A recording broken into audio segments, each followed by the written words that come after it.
Great. Well, thanks.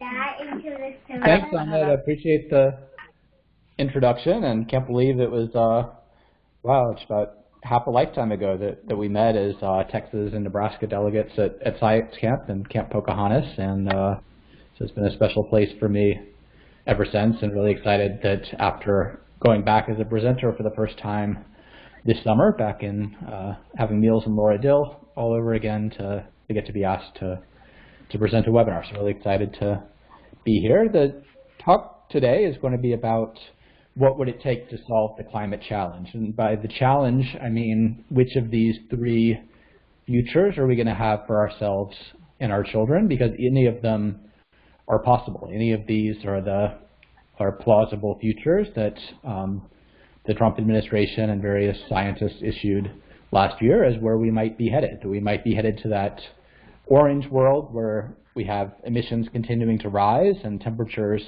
going to levels that they've never been for tens of millions of years. We might be on the middle path, which the blue seems like business as usual, which would mean about 3 degrees Celsius warmer than we were just a century ago, or we might be able to bring emissions all the way down to that net zero, that green world where we actually pass back through zero and we're able to keep warming to just perhaps another ½ degree beyond where we are. So it's really in our hands where we end up. And a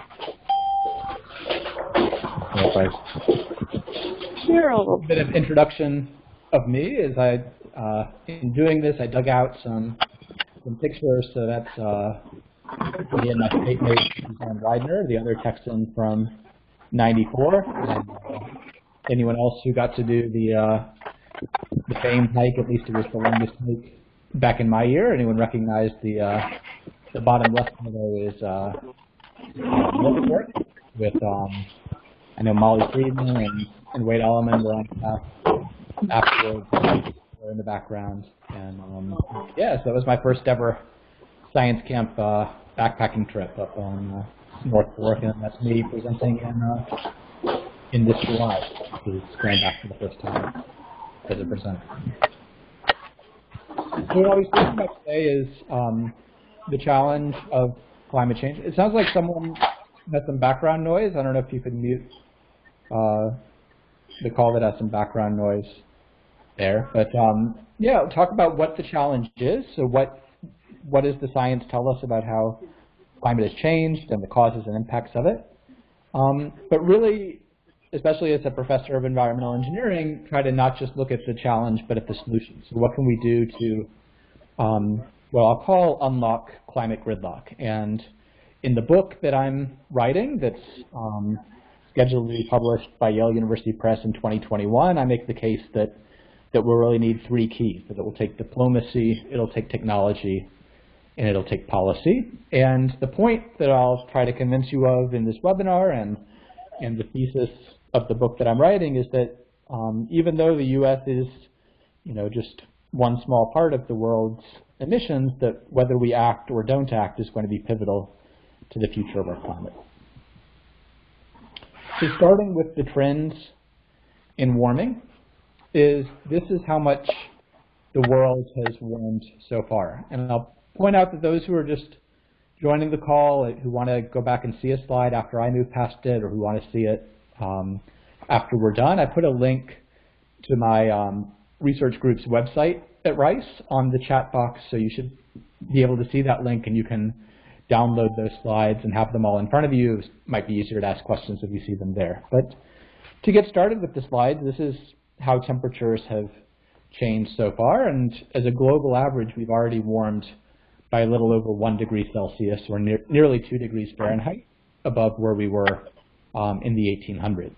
And for the majority of us who live on land, who don't have yachts, at least not yet, to live in, then we're living on land. It's warmed up by nearly 2 degrees Celsius already. Land warms faster than the ocean.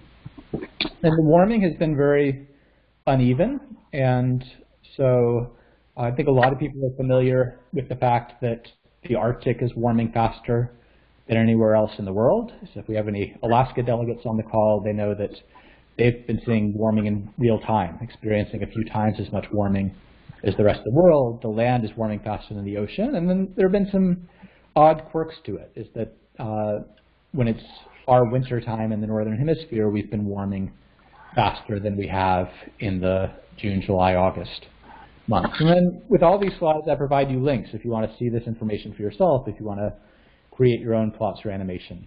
I give you those links at the bottom. So we say that the goal is to keep warming to no more than 2 degrees, or preferably 1.5 above where we were pre-industrial. We've already gone up by 1 degree.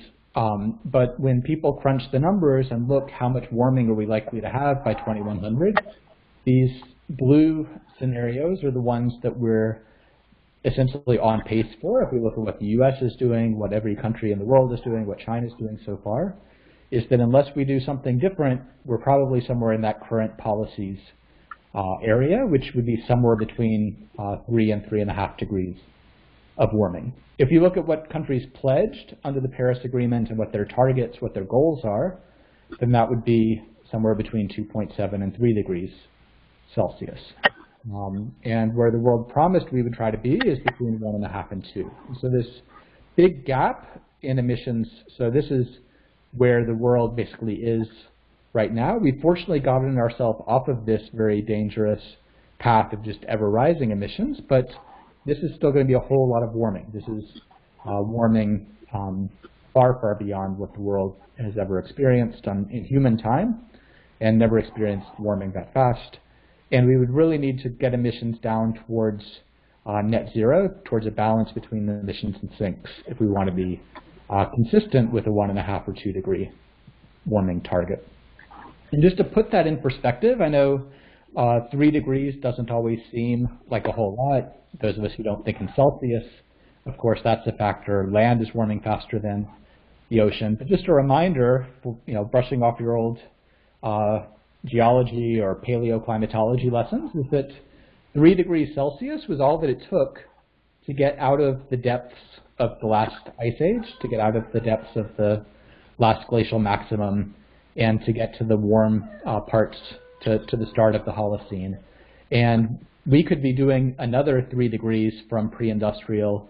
Our most likely scenario by 2100 is that we will do that same 3 degrees, but this time in 200 years' time rather than 10,000 years' time. So yes, the world has warmed 3 degrees before, but no, it hasn't warmed 50 times as fast as usual, and we're already coming from a warm period. It's already warm, and we're getting warmer. And just to think how much 3, or in this case 4 degrees difference made, is everything in white had been covered by ice sheet, in most cases more than 2 miles thick. So more than 2 miles of ice extending down well into Manhattan, into Illinois, Iowa. So throughout really the upper third of the United States was covered not just in occasional snow, but in 2 miles thick of ice, enough to really block the winds and totally different wind patterns, because really mountains and mountains of ice that melted and gave us the world that we have today. So I'll pause there. That's the slides that I have sort of explaining the warming we have, where that fits in the context. I'll move next to what's causing it, but do people have questions about what the trends have been, how much warming we've been having?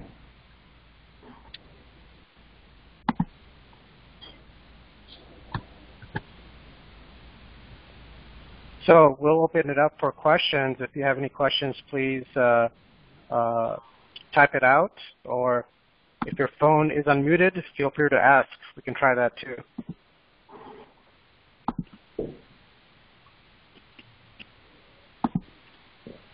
Okay. Can you hear me? Yeah, I can hear you. Oh, okay. All right. I thought I was the one that wasn't muted while ago. I've been trying to be very quiet. Yep. I can hear you. Yeah. In that previous slide, I saw a big spike back several 10,000 years. What caused that spike up? The spike 10,000 years ago? The one? Yeah, several. Yeah. Yeah, I mean, I can't speak to every single wiggle on here, but in general, around that time, the Earth's orbit was moving in a way that made it so that the Earth was closest to the sun in the northern hemisphere's summertime. The way, our orbit isn't perfectly circular, and so back then we were moving into a phase where we were closer to the sun, and that allowed some of the ice to melt, which exposed darker land and darker ocean beneath it, and so that soaked up more sunlight. It allowed more CO2 to naturally be released, and so you had warming and then feedbacks as it got warmer, more water vapor evaporated, and so it sort of fed on itself and led to this Holocene warming back then. But just to realize a sense of scale, is this scale is in many thousands of years, whereas the recent warming is far faster. Well, that's actually what precipitated my question. That seemed over a very short scale of time, that spike. Yeah, but it was actually over 1,000 years to go up by 1 degree. Really fast warming in geological time is to go up by that little spurt there was about 1 degree Celsius in 1,000 years. Is that faster than what we're experiencing now? Well, we've warmed 1 degree Celsius in the past 100 years, and we'll probably warm another 2 degrees Celsius in the next 80 years. We've been warming about 0.2 of a degree a decade. So, that particular spurt was that green spurt that you see there was about 10 times slower than the past century and about 20 times slower than business as usual in the next century. So. Okay. Be prepared to answer that question. Sure. Again. No, get it a lot, of course. Okay. Well, so I'll move on. And so if the world is warming, what is causing that warming? And so kind of like a game of Clue of, if we know that the world is warming, is it because of Colonel Mustard in the billiard room with a candlestick, or what is it going on? And I won't step through it because I don't know how the internet connection would work for it, but those of you who download these slides from the link that I provided in the chat box, you can go to Bloomberg. And when I give talks similar to this to guest lecture at the business school at Rice or to Rotary clubs or to more corporate-oriented audiences, they don't always trust an atmospheric scientist like me, but they trust Bloomberg. And so I go to the Bloomberg site. I don't point out that it's really NASA data that Bloomberg is plotting there, but it shows step-by-step, animates through what's causing the trend. But to show it in a more complicated way, this shows trends. This goes back 800,000 years. This goes back a lot farther than my previous plot, and you can see this sort of pulse of temperatures, that every time, for example, the red curve gets low, that's an ice age. So the most recent ice age we got out of about 20,000 years ago, and you can see several ice ages that happen about every 100,000 years or so. And sea level rises, sea level is low every time it's cold. And you see that CO2 goes, the green shows CO2 goes in lockstep with all the ice ages. And so usually, each time we've had an ice age, CO2 was down at 180 parts per million. Every time we've had a warm period, CO2 was around 280 parts per million. And now this year, we just topped 415 parts per million for the first time. And with that warming, usually when we are rapidly accelerating out of an ice age, those fastest bursts, like the question asked last time, usually a quick burst out of an ice age is 1 degree per 1,000 years. And in this case, we've warmed 1 degree over the past 100 years. And sea level between ice ages and warm periods, if you look at the blue sea level plot, then you'll see that sea level usually changes by about 100 meters between an ice age and a warm period. This time, we've only had less than 1 meter of sea level rise. So it takes many hundreds and hundreds of years for sea level to catch up with the change in warming. And this time, fortunately, we probably won't have as much warming as we did from the last ice age, because there isn't a whole Canada and Siberia and northern U.S. worth of ice to melt this time. But we will have definitely large amounts of sea level rise once it catches up with the rising temperatures. And so what normally has driven that pulse of ice ages and warm periods over tens and hundreds of thousands of years is it's usually pulsed by wobbles in Earth's orbit. And there are really three ways that Earth's orbit wobbles, and one of them is the eccentricity of our orbit, is how elliptical or how circular we are. And currently we're in a relatively circular orbit, and we're getting even more circular. We're getting even less eccentric. Obliquity is how tilted the world is, and that tilt changes, and currently we're right around the middle of that pattern.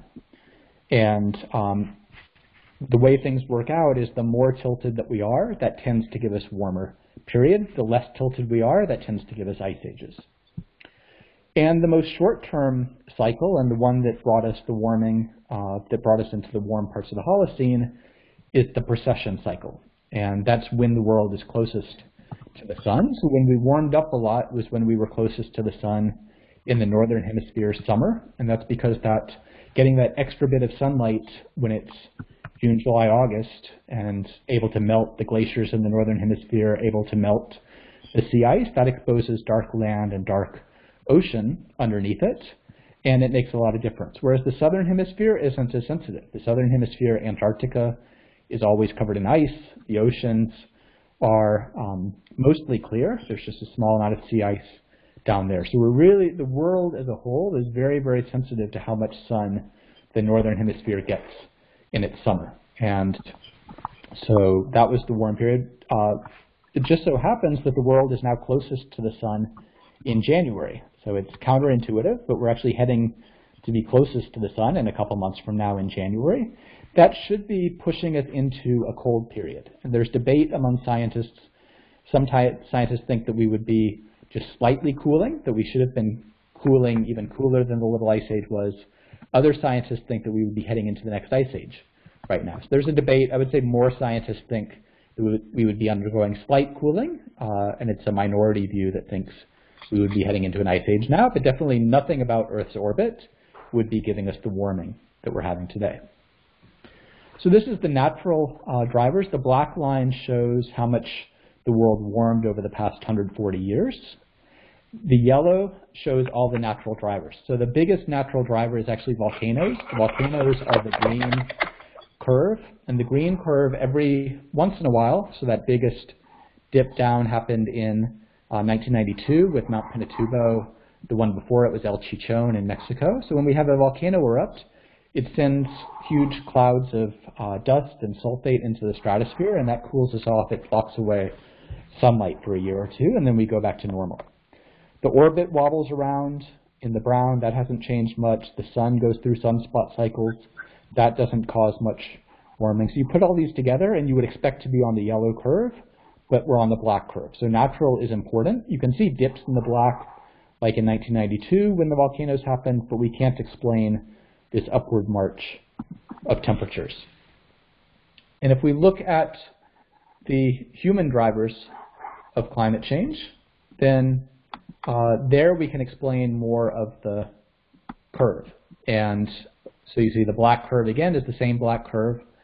And the warming that we've gotten driven by greenhouse gases, mostly carbon dioxide, methane, nitrous oxide, and halocarbons, that's actually caused more warming than what we've observed so far. And I should point out, it's this combined with the extra water vapor that goes into the air as a feedback cycle. As we get warmer, the air holds more water vapor, which makes us warmer, which adds more water vapor, etc.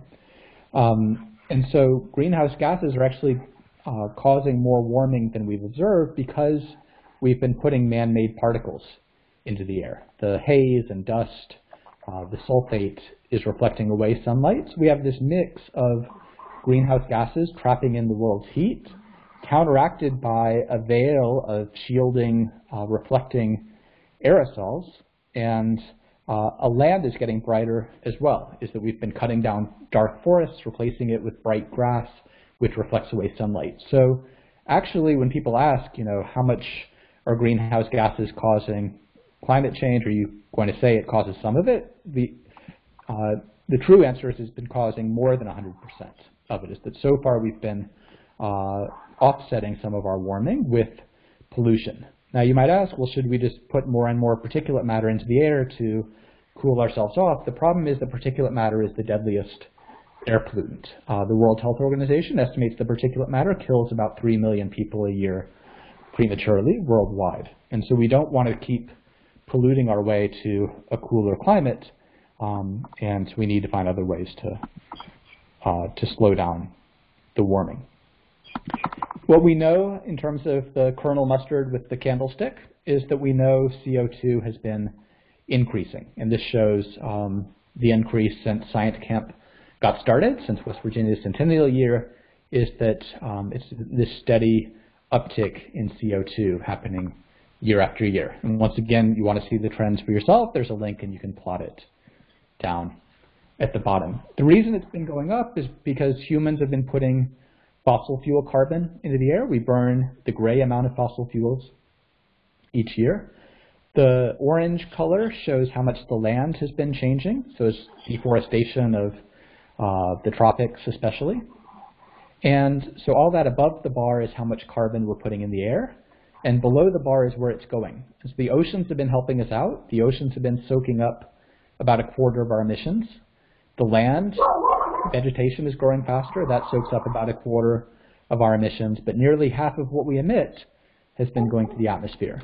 And unfortunately, what goes in the atmosphere stays in the atmosphere. And so much of this blue that's building up in the atmosphere is going to be there for many, many hundreds of years. In fact, if we stopped burning coal and oil and natural gas tomorrow, then the particles would all rain out. The particles, the aerosols that we showed here, those would all rain out by next month.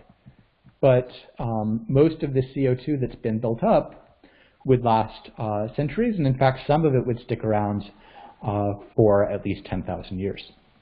So most scientists think that we've already put enough carbon into the atmosphere that we've staved off the next one, if not the next 2, ice ages that would have naturally occurred. This is what the emissions have been globally. And so you see globally, the biggest share of emissions is coal, followed by oil, followed by natural gas. On a countrywide basis, you see that the US used to be the largest emitter of any country, but China had that really unbelievable surge in use. China now burns more coal than the rest of the world combined. And so that pushed the US down to be about 15% of the global total. But you see that worldwide emissions have nearly quadrupled since Science Camp was created. So enormous, enormous growth in emissions, all building up in the atmosphere. And you see India is the next big growth area that's happening, while the US and Europe has been relatively stagnant. So part of the point that I'll make in this talk and that I'm making in my book is that the US is uniquely important, even though we're just 15% of the global pie. Is that the case that I'll try to make when I get to solutions is that even though we're a small part of the pie, we can actually do things that can leverage what other countries do in their own emissions. So that's the section on what's causing the warming. Any questions about that? So attendees, if you have any questions, please ask them now or either type them. I do have one question from some of the earlier slides. The question is, what is the confidence level, plus or minus, shown on the blue current uncertainty band on slide 7? What is the slide? Sorry, I don't have the number. So if you go to slide 7. Slide 7, okay. Yeah, so what is the confidence level, plus or minus, shown on the blue current uncertainty band? Yeah. So the way they plotted it is with uncertainty. Some of the uncertainty is because of uncertain emissions. Some of it is because we don't know how much warming we'll have for a given amount of emissions. I think uncertainty was actually plotted better on the very opening slide, which I'll show here. For example, with this this green, or let's say this orange curve shows that for this given amount of emissions, we have this much uncertainty in how much warming will happen. So I think I would actually quibble a bit with how this slide is made, is that I would say for a given emission band that that we have even more than 3.1 to 3.5 degrees of uncertainty. This figure here is plotted in terms of emissions, and so this is saying how uncertain, in this figure, in figure 7, the blue is saying how uncertain are we, how much emissions we'll have if countries just keep their current policies and don't do new policies. And the light blue band is how much emissions will there be if countries follow their Paris Agreement pledges and do exactly what they pledge. So that's sort of uncertainty within the emissions. I would say that these numbers here don't reflect the full uncertainty in how much warming we'll get. I would say the uncertainty in warming is at least plus or minus 30%.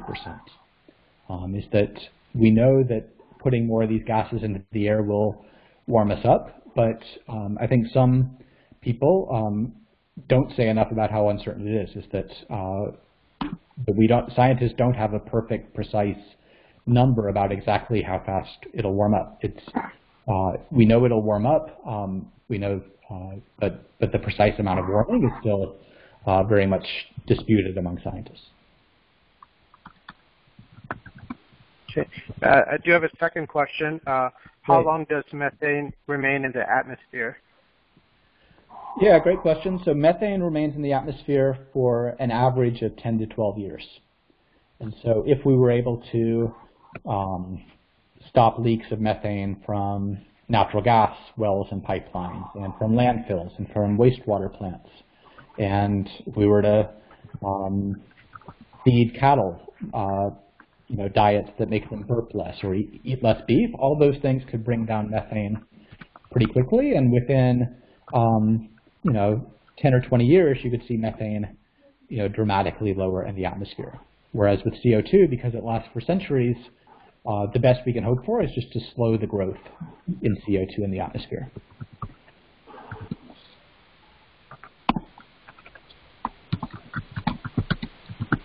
Are there other questions on it?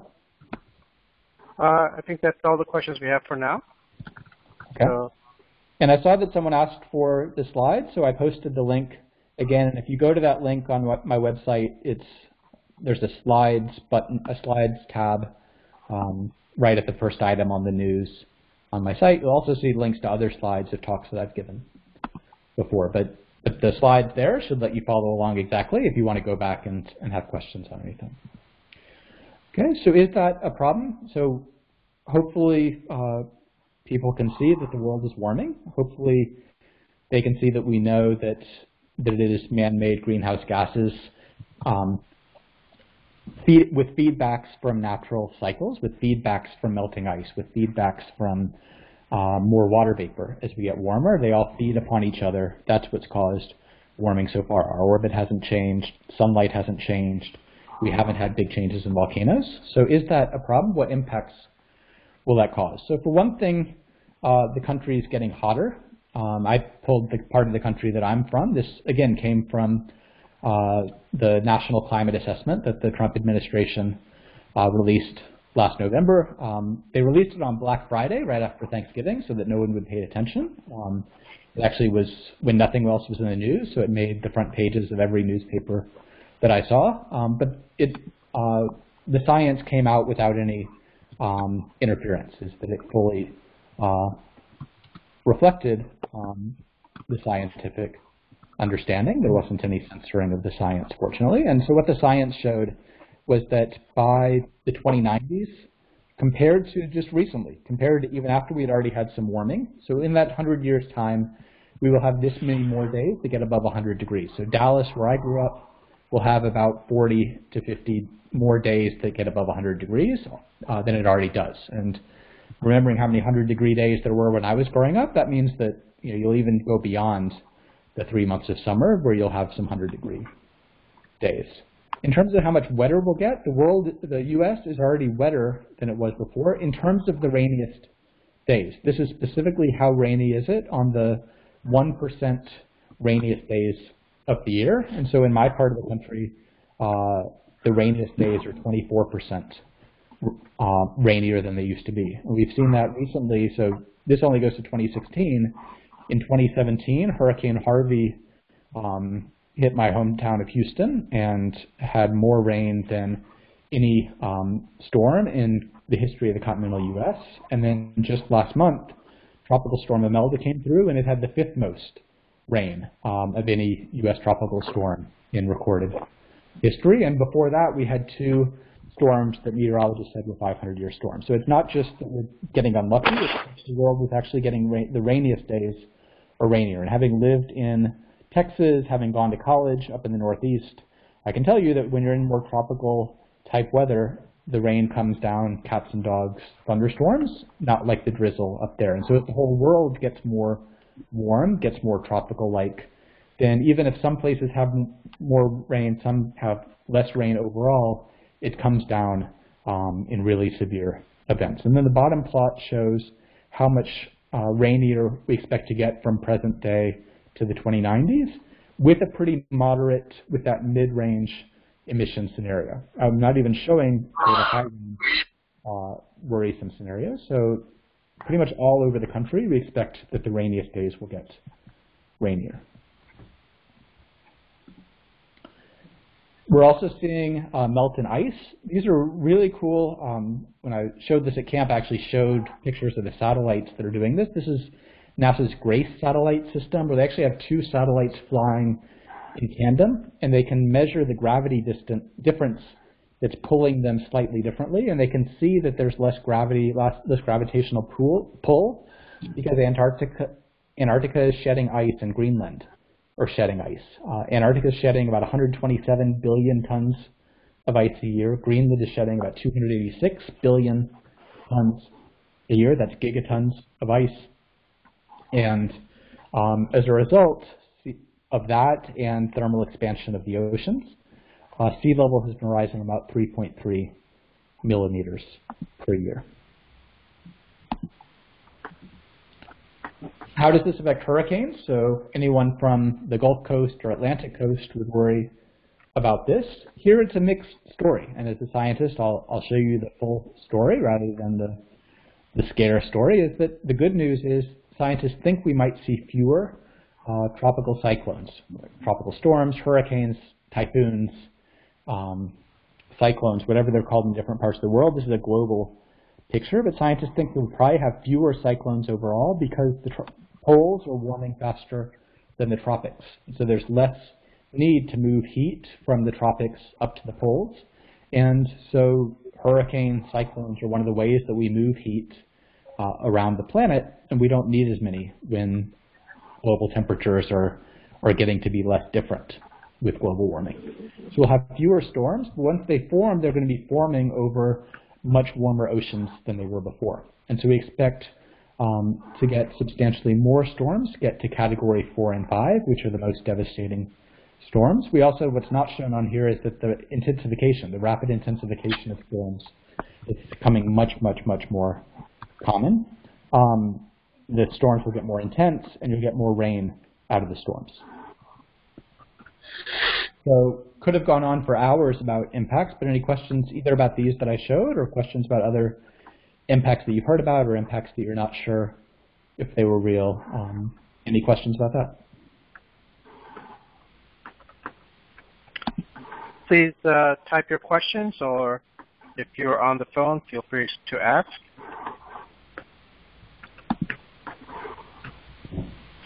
I'll start off, Dan. So, sure. You know, you've mentioned the Paris Accord agreement, and the U.S. is no longer part of it, or at least they've decided, right? Current administration. How much do you think the Paris Accord are they doing enough based on the data that we've discussed? Is it going to make enough change if everybody does their part? And Right. So this is showing what the Paris Agreement has done, is that before the Paris Agreement pledges, a lot of scientists and economists thought we were on this gray sort of, probably the bottom end of the gray curve, that we would have had about 4 degrees of warming by 2100 and would have kept warming after that. So with the pledges that countries have already made under the Paris Agreement, it's brought us down to the blue. It's brought us down to these policies. And if the Paris Agreement gets them to follow through on their pledges, then we would be into the light blue. So that would be a huge difference. But the Paris Agreement, what we said we were aiming for was 1.5 to 2 degrees. And we said we were aiming for net zero emissions by the second half of the century. And so far, we've said that, we've put nice words on it in the Paris Agreement. We've set that into paper, but it's a treaty that's based on peer pressure. It's a treaty based on everyone saying, I'll volunteer to do this much. I'll make this much pledge for my country. I'll do this much. And so far, the pledges aren't getting us to the temperatures we say we want, and countries aren't following through on the pledges. So the Paris Agreement was a great start. Really, the power of the Paris Agreement is that every year, the parties of the Paris Agreement meet for a global talks. They'll be in Chile this year, I believe. And every 5 years, countries have to increase the ambition of their pledges. And that's first supposed to happen in 2020 in London, the week after the U.S. election and the week that President Trump wants to take the U.S. out of the Paris Agreement. If the Paris Agreement is going to work, it's going to be because those 5 years, 2020, 2025, 2030, countries keep increasing their ambition. And so it's good that it set up this process to have countries keep making pledges, but it really remains to be seen whether countries will use that framework to bring their emissions down. Looks like there was a question about permafrost. Yeah, another question. Actually, I have a couple more. Is there a point of no return? Like, the reason I asked this is that I think I read an article somewhere saying that if we don't do something more drastic by 2030, it might be that time frame. One, do you think that's, do you believe that, or is that just conjecture? I don't know. Yeah, that's a huge debate among scientists right now, is that most of these projections that I've shown, most of the mainstream science, such as the U.S. climate assessment or the IPCC, most of them assume that warming and impacts that the warming will be more or less linear, that will sort of steadily march up temperatures. There are a number of scientists, I would say a minority of scientists, who have been focused on tipping elements or tipping points, where they worry that we'll get to a certain temperature threshold where we'll destabilize part of the Antarctic ice sheet, or we'll get to a different threshold where we'll destabilize the thermohaline circulation that drives the Gulf Stream of warm waters up to England and Europe. There's another tipping point. I think someone pointed out permafrost. Could there be a tipping point where we thaw so much permafrost that we release CO2 and methane? I think that's still a very uncertain area. The scientists that I speak to who've written some of the most influential papers about tipping elements, they think that probably around 2 degrees Celsius is where some of these would kick in, and especially with the Antarctic ice sheet, that will probably guarantee that it's going to be destabilized if we get to around 2 degrees Celsius. But many of those take hundreds of years to happen. So, Houston won't become beachfront property quite yet, but we'll be locking in dangers down the road. So that's a real area of uncertainty. Politicians who are saying we have 10 years for survival, that's a bunch of hype and a way of framing that isn't really where the science is. But the science is very uncertain about just where the thresholds are and whether we might get some really strange conditions in the future. What was the other question? Are there others? It's better when I'm like out there and it's hot. You know what I mean? Somebody brought up permafrost. Lucky you. Can you talk? can you talk a little bit more about permafrost? Can I talk about permafrost? So yeah, permafrost we know is beginning to thaw and release some of both the carbon dioxide and the methane contained within it. But yeah, we're not really sure how fast those releases will go up as it keeps warming. So definitely something to keep an eye on, definitely an emerging area of science. I see David Rounds asked a question. We need to inform folks on commercials claiming no sea rise when ice melts in a container with boundaries. I'm not sure I understand. So I guess there are two things. When ice melts, when sea ice melts, when sea ice that's floating in the ocean melts, that doesn't contribute much to warming. So the ice melting contributes to warming when it's land ice, when it's glaciers melting, when it's Greenland's ice melting, when it's Antarctic ice melting. That's what contributes to the warming. And then I see Kevin Hannigan asks a question, projections that annual snowpack in the Rockies will decrease as an impact of anthropogenic global warming. Do I agree? Yeah, I really haven't looked at the specific projections for the Rockies, so I can't speak to that. But what I can point out is the National Climate Assessment that I linked to on my very first slide. The 2018 National Climate Assessment has a chapter for every part of the country. So would encourage you to look at the chapter on the Rocky Mountain states and see what they say. But I would say that in general, the projections for how a given part of a country is going to change in its precipitation, that's some of the most uncertain parts of climate projection. Is that we know the world is going to get warmer. We know that the rainiest days are going to get rainier, but in terms of how snowfall is going to change in one state or another, I would say I don't trust those projections very much at this point. Okay. So that was a lot of gloom and doom, but we always want to give science campers and give all of us, and especially as engineers, is what can we do about it? And so this Unlocking Climate Gridlock is actually the title of the book that I'm working on. So I've never done this before. Been a professor at Rice for going on 13 years now, and so lots of scientific articles, lots of public op-eds. I write for The Hill and the Houston Chronicle and so on. But we're taking on a new challenge with this book and arguing that there are three keys that it would take to unlock climate gridlock: technology, diplomacy, and policy. And the case that I try to make in this book is because I only have so much bandwidth, there's only so much that I can fit into one book. I'm just looking at the United States, just looking at the country that I know best, but I'm trying to make a case that even though the US is just one piece of the pie, that unlocking the gridlock here can be key to a global breakthrough.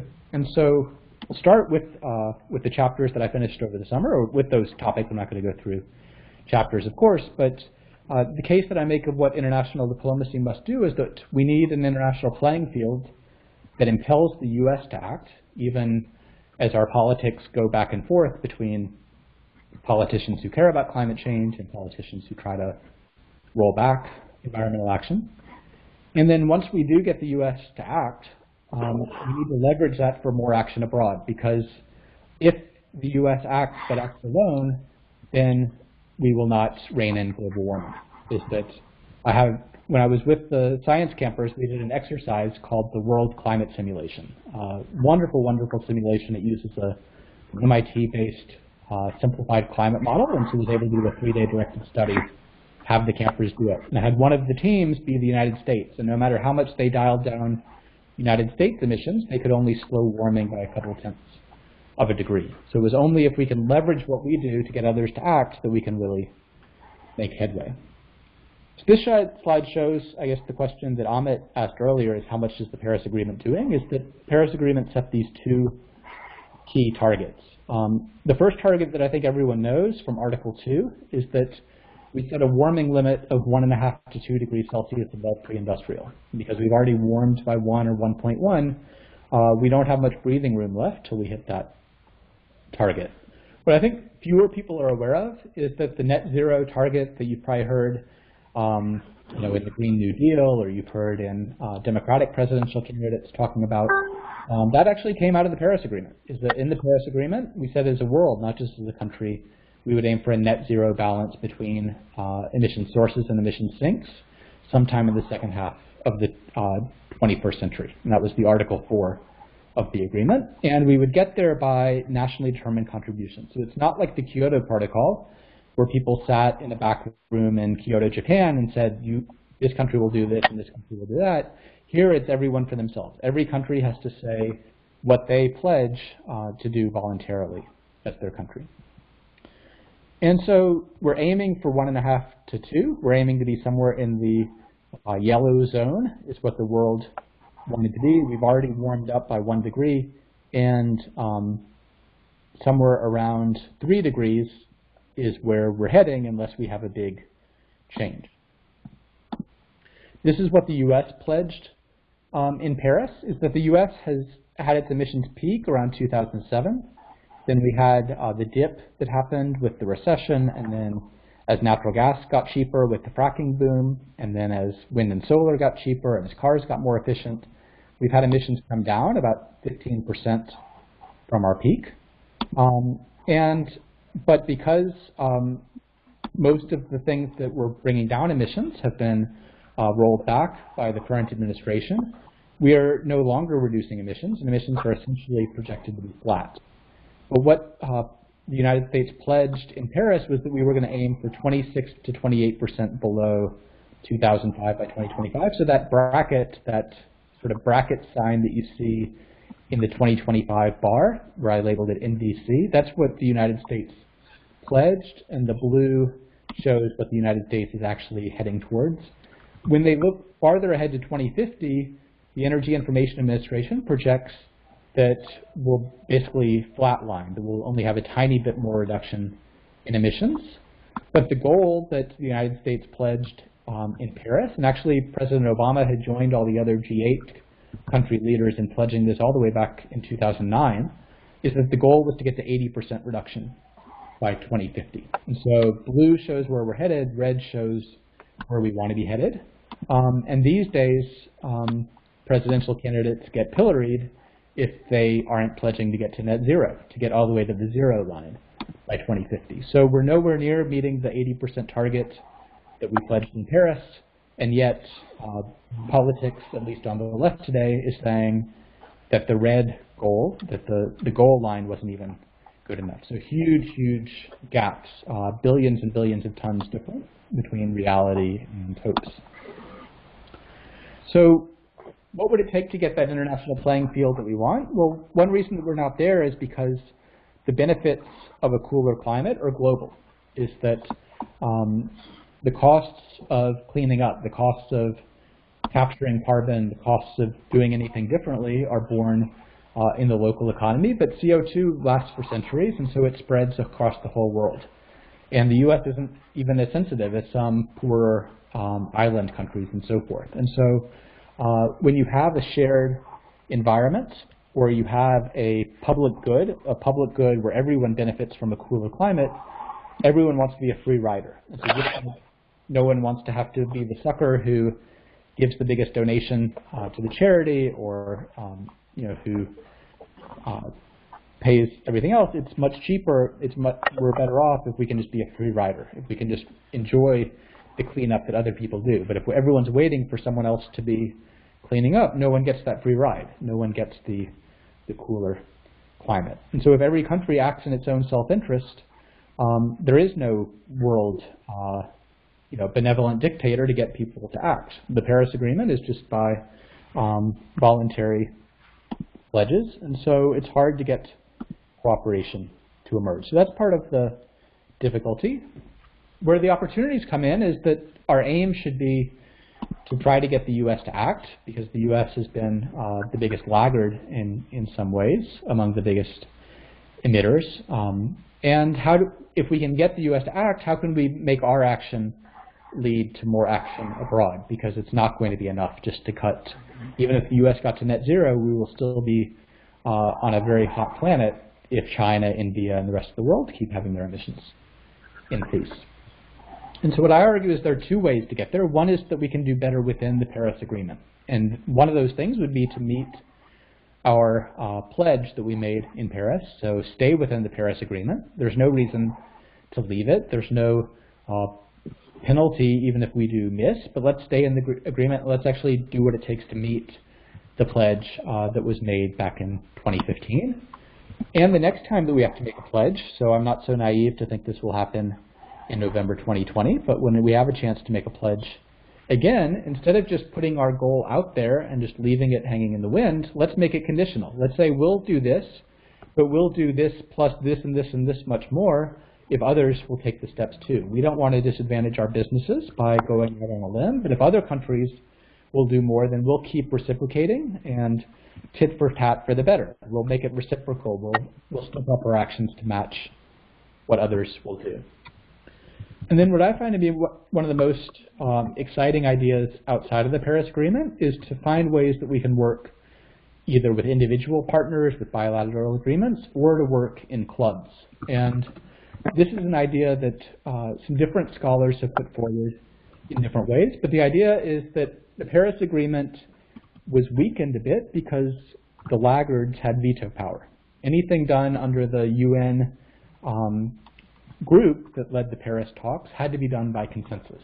And so when Saudi Arabia wanted weaker language and said they wouldn't sign without that weaker language, the rest of the world had to go along with it. But if you're in a club of the willing or a club of the most ambitious countries, then you can make your own rules. And really, even though there are 200 or so countries on the planet, it's really just 10 or so, the US, China, India, European Union, perhaps Australia, and a few others, Brazil, that cause 3/4 of the emissions on the planet. And so if some portion of those countries could get together in a club, they could really make huge headway.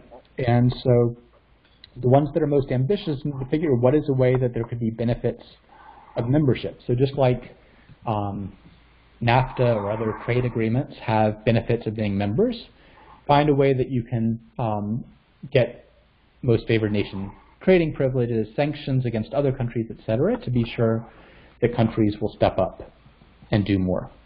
And either in those clubs or with other areas, clubs could work together on clean energy R&D, and then we need to give some of that technology transfer to parts of the world where they won't be able to afford to clean up without getting really affordable technology. And one thing that came out in the directed study that I did with the students that really didn't hit home to me until I saw the students trying to negotiate with each other, pretending to be teams, is that the developing parts of the world are going to be where most of the population and where most of the emissions will be in the second half of the century. So we need to find ways for Africa, for Southeast Asia, for Brazil to be able to get the technologies they need to clean up. So any questions about that sort of international, that diplomacy piece of the puzzle?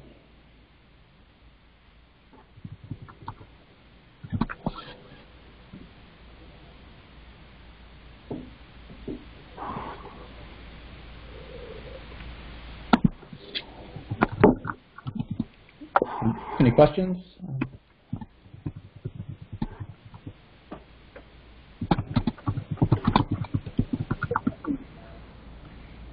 Do you have any examples, or are there examples of either climate or just emission levels in some international trade agreements that would be a model for this? Yeah, essentially the European Union basically has emissions limits, and they're aiming for 40%, I think, emission reductions by 2030. Yeah, you don't see it yet, but I think modeling, I think the model of the World Trade Organization, of GATT, of basically whenever a country wants to join the WTO, they have to have an accession deal. They have to say, we want to join you, or like countries that want to join NATO. They have to pledge that they're going to take certain actions to do it. And so I don't think that's happening yet for climate clubs. I don't think there is a climate club yet, but why not? Why not take that sort of approach and do it for climate the way we've done for free trade? And I think the ideas are are ripe for the taking. So yeah, this is an idea that I think should happen, but no, I don't know of an example of it yet. And I think this is why the U.S. could have such leverage is we're the biggest trading market in the world. We're the biggest importer of goods. We're the biggest military, and so countries want to have trade privileges with the United States. And so if we made that contingent on doing the right thing for climate, I think that could have a lot of power. If we shared technology, if we had solar and storage and nuclear and other collaborations tied around being part of the club, then you could get it, and if countries don't do their part, then they could be kicked out of the club or they could be sanctioned. So I think a lot of power in this. I should point out that there's another type of climate club that has been proposed. William Nordhaus just won the Nobel Prize in economics a couple of years ago. He's sometimes called the godfather of the carbon tax. And he used his Nobel Prize in economics speech to advocate for a climate club that he thought should be a climate club just to set a carbon tax. He thought, let's have all these countries set the same carbon tax and impose that tax as a sanction on any country that just doesn't join the club. So it's kind of a heavy-handed, carbon tax solution. Carbon tax is a great way to bring home the price of pollution instead of having pollution be for free. So that's definitely another thing. If you could get a carbon tax globally, you would bring down emissions by a lot. It's been so hard to get one country to agree to a carbon tax that the idea that you'll all get together in some, room in Geneva and agree on a carbon tax to set for 20 countries together is, I don't know if it's plausible, but it's definitely another idea that's out there. And I think in general, having clubs get together and make rules among themselves without needing the all 190-something Paris Agreement countries to do it, I think has a lot of power to it.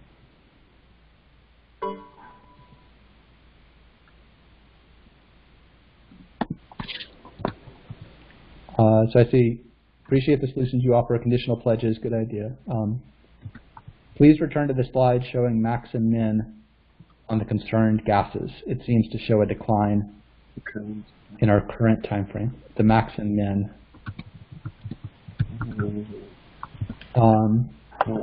Is that this one?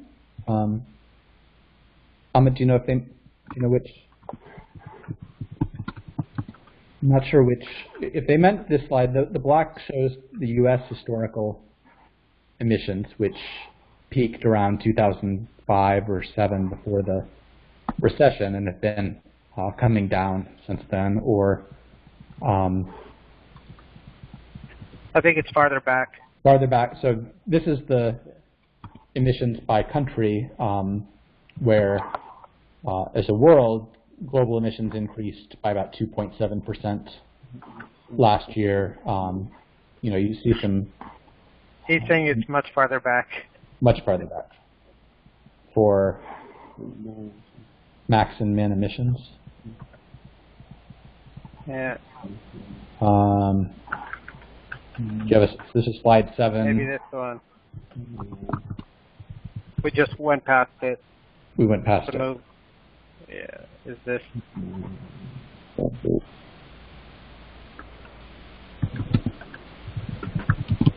There it is. Yeah. Where? Which one? I think one back. This one? Yeah.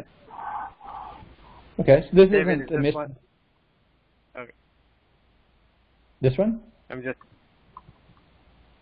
just looking at David's comments. Is this it, David? Tricky to do. Yes, that was it. That was the one. This was the one? Okay. So what was the question about this slide? Because this isn't showing emissions. I wasn't sure. You would create additional graphic pages too. What was the question about this slide? Yeah, so it looks like he said that it seems to show a decline in our the CO2 at max here. He mentioned. Yes, the CO2 in ice ages dips down to about 180 parts per million. In warm periods, it jumps to 280 parts per million, but it doesn't show the present day CO2, which is at 415 parts per million. So it's been at least, this chart goes back 800,000 years, and in this chart it never got above 300 before. And we're probably at the highest CO2 levels in at least 3 million years right now. So you see this chart for CO2 goes up 280 is the top of its scale, and this shows the modern records. The modern record gets up to about 415 is the recent peak.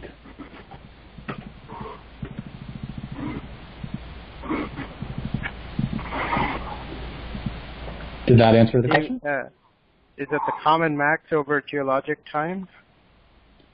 CO2 at common max over, yeah, so that's the over 800,000 years, which, you know, is geological time in a sense. It's, I mean, before there were plants and plankton and so on to soak up CO2, the world had way, way, way, way more CO2 than it does today. But in the past couple million years, CO2 had not been above 300 parts per million, and now we're over 400 parts per million. So moving on to technologies. Technologies are needed so that decarbonization becomes affordable. And why the US is so key is not just affordable for the wealthiest country on earth, but affordable for other countries that are still have growing economies where emissions are growing the fastest. This is a strategy that was put forth by the White House in the second week of November 2016. It was the most ambitious US climate strategy that was ever put forth, and it was ignored in almost every newspaper because it happened the week after the 2016 elections. But it provides a roadmap of at least how to get to 80% emissions reductions. And what it took was it took the 2005 baseline. It assumed that the population grows, and so we'll have more and more emissions going forward.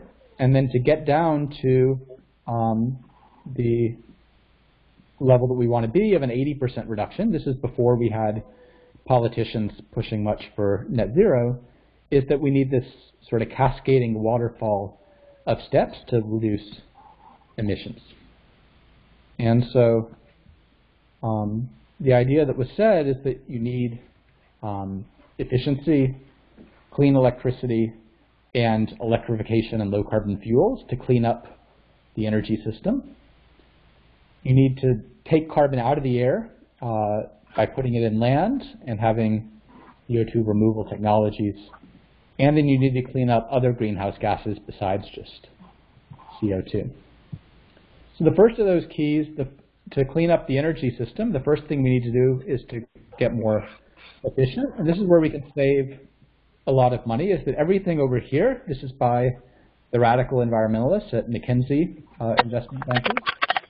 And they said that all these things could reduce about 10 billion tons a year of CO2 just by saving money. And this one came out a number of years ago, and so a lot of things are even more cost saving than before. So things like LED lights, like insulation, like more efficient cars. We already have these today. We could be saving money today.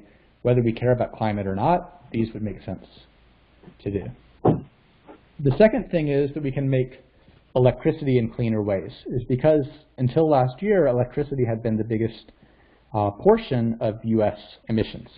As it's come down, cars, transportation recently passed it as number one, but still electricity is a close second. So we need to clean that up if we're going to have a cooler climate. What's made that more possible is that wind and solar have gotten much, much cheaper in the past decade. The cost of wind has fallen by 69%. The cost of utility-scale solar farms has fallen by 88%. And so if you looked at the price, just 5 or 10 years ago, you would have thought, oh, it would be really expensive to clean things up.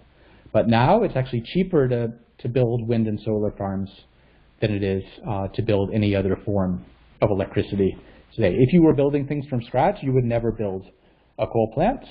It would be far, far too costly. The cheapest new electricity today is wind and solar. The rooftop solar, like I have on my house, is not as cheap as this, but it has come down in price somewhat as well. And those thinking about that, by the way, this is the last year you can get the full 30% tax credit. It starts stepping down a little bit after the end of this year. There are also, besides just the traditional technologies, such as the one I have on my roof, is that scientists keep developing better and better new technologies, and you see that how efficient solar panels can be keeps getting better and better. And one thing, as part of my research for the book, been out touring some labs that are doing new technologies.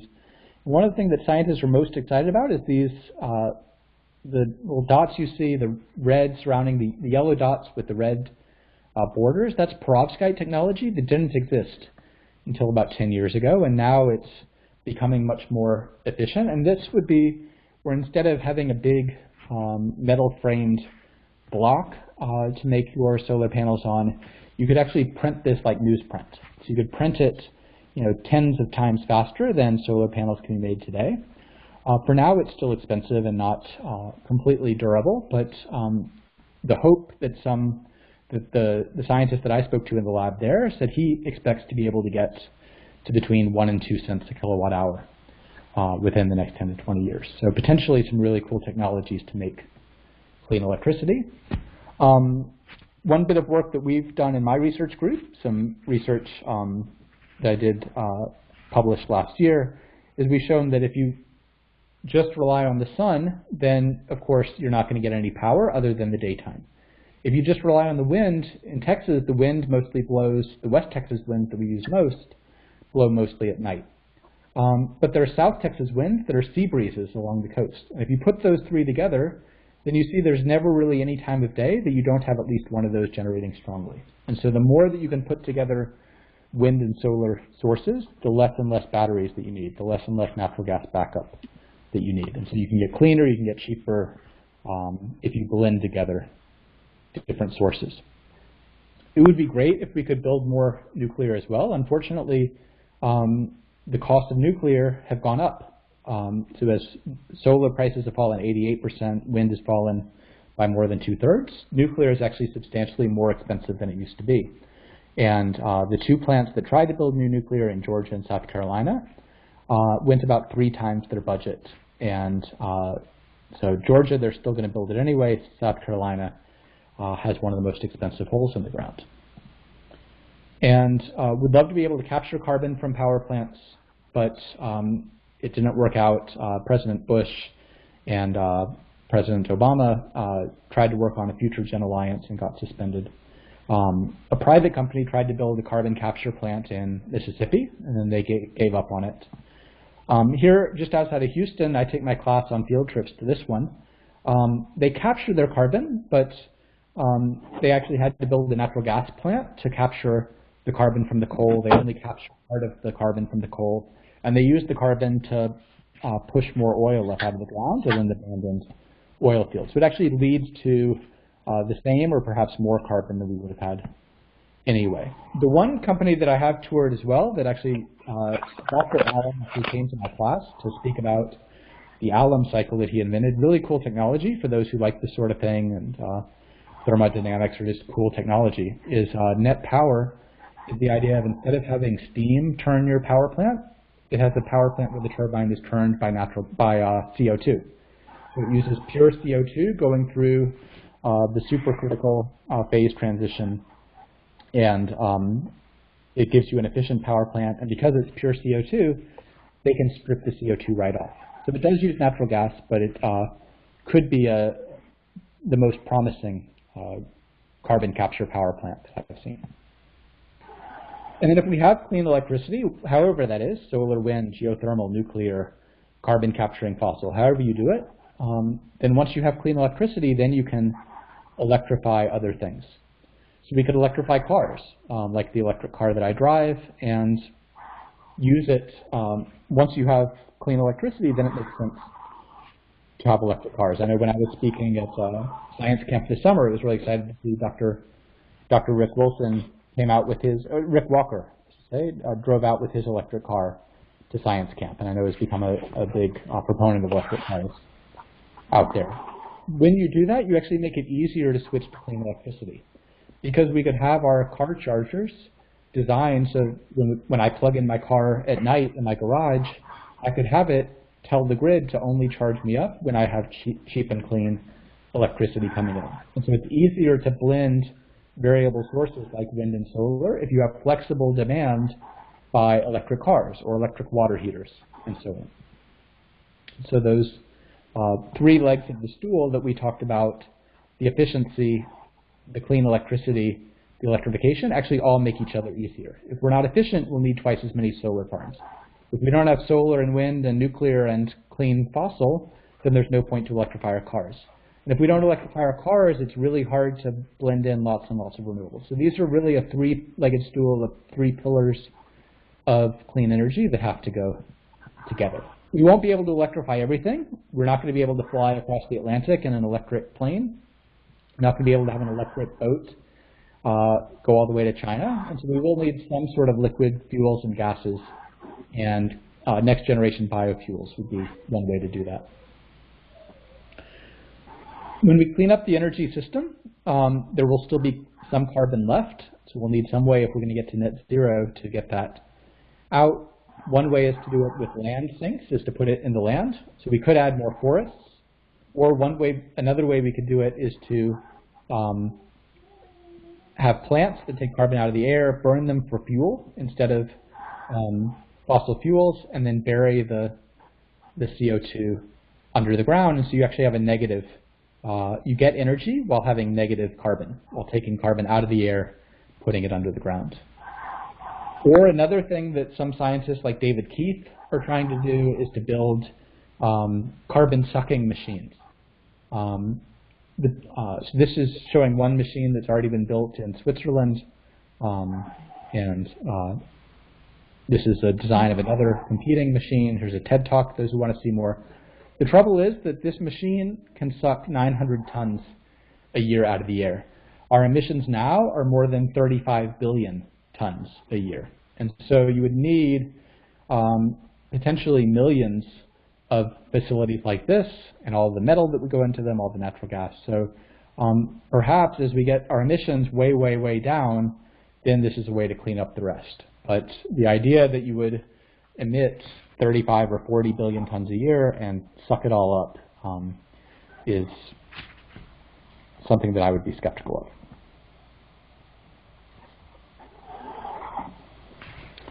And then there are other greenhouse gases too, halocarbons, nitrous oxide, and methane. We spoke a little about methane before. So any questions about the technologies, about what it would take to clean up emissions? So yeah, there is a question. I think partly may have already answered it. Why do carbon emissions last so long in the atmosphere? Are there any technological scientific solutions that are being worked on to remove some of it? Yeah, so why carbon dioxide lasts in the atmosphere so long is because it's inert. There's nothing that chemically destroys it. It's the most stable form of carbon. Any other carbon that we put in the air is going to oxidize and turn into CO2. When we emit CO, it turns into CO2. When we emit methane, methane will eventually turn into CO2. So it doesn't chemically react like other gases do, and it's taken up by forests and oceans, but those are slow. So yeah, I mean, photosynthesis takes carbon out of the atmosphere all the time. Oceans take carbon out of the atmosphere all the time. So we have ways that do take carbon. It's just they're slow. And the other challenge is that carbon affects its own sinks. And by that I mean that the more carbon that we put up there, the more acid that the oceans become. And so oceans that become less alkaline, that have their pH come down, are less able to take more CO2 out of the air.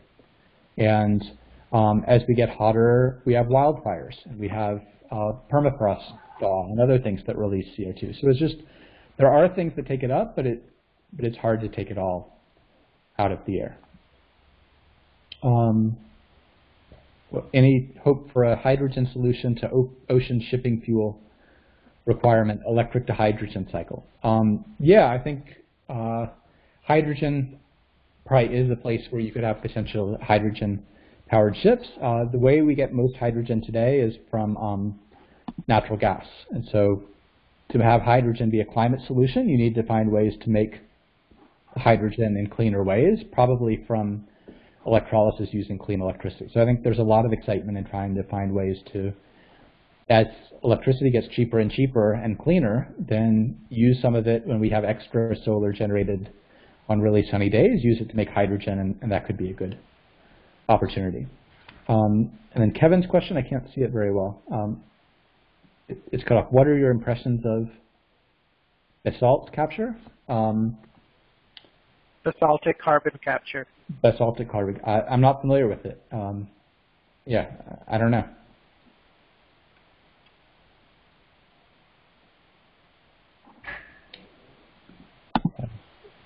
Yeah, good question. Yeah, I don't know that specific technology. What I can say more broadly is that we're emitting 35 to 40 billion tons a year. So anything that's going to move that needle needs to be able to operate on the billions of tons scale. And finally, there's the policy piece of the puzzle, because none of this is going to happen without policy.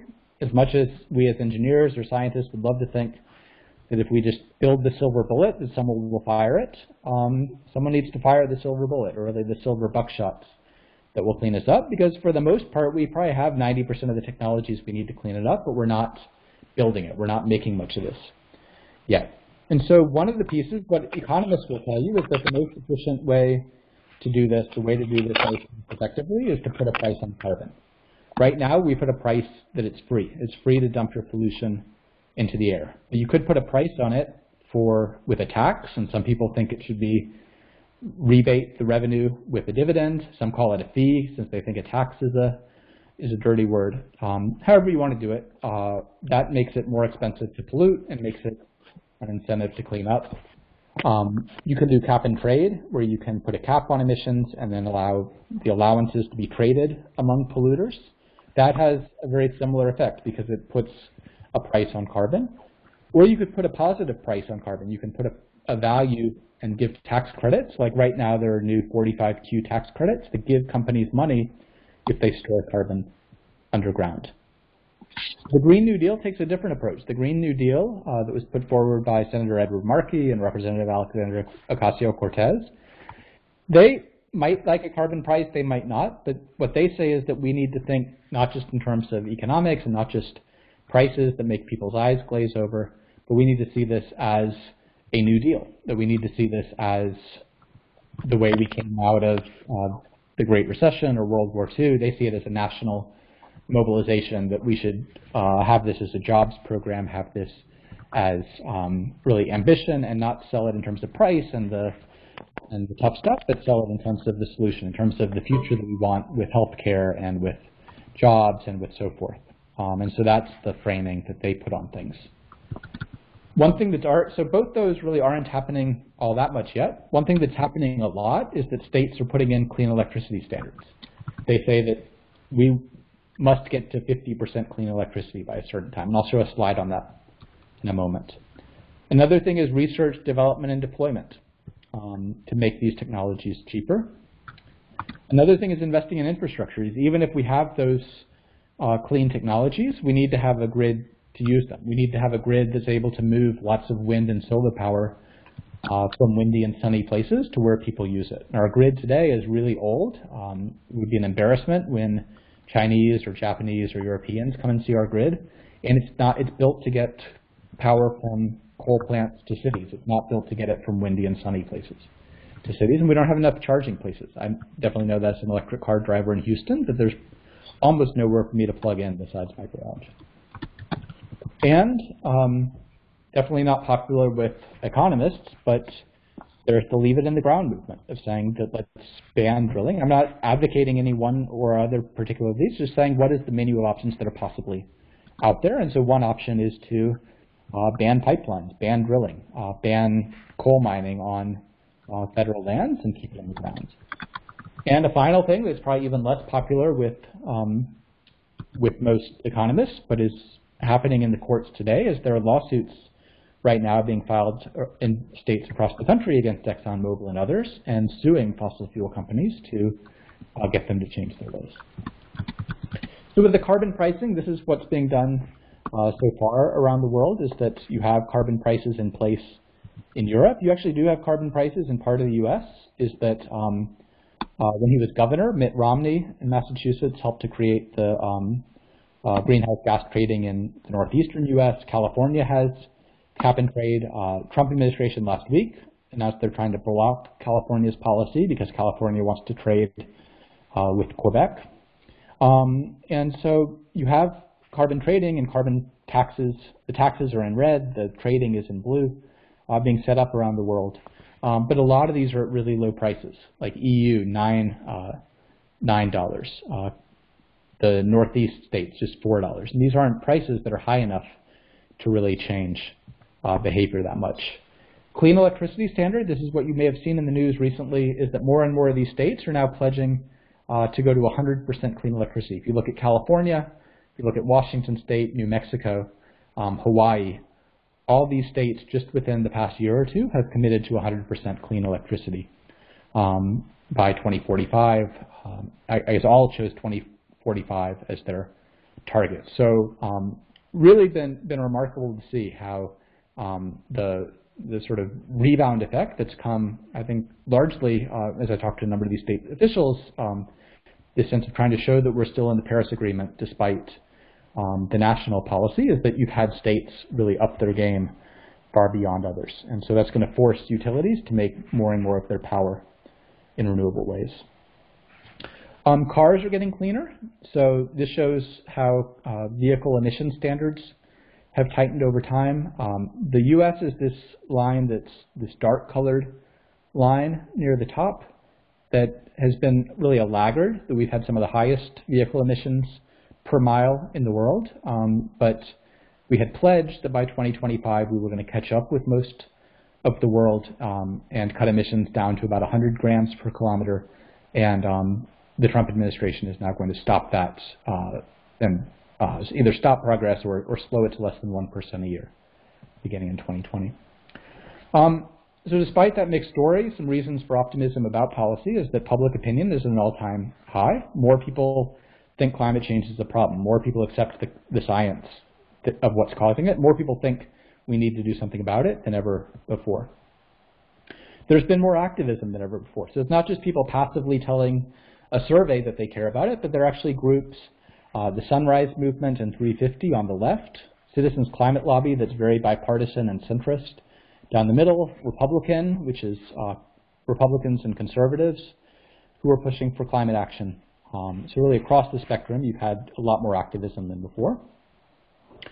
Cities, states, and businesses are doing more than they've ever done, in part in reaction to the federal inaction. Oil and gas companies have come out in favor of carbon taxes and no longer are funding the denialism that ExxonMobil had been the biggest funder of before. And so all reasons to think that with the right alignment, we might be able to make some headway. And so the way these tie together is that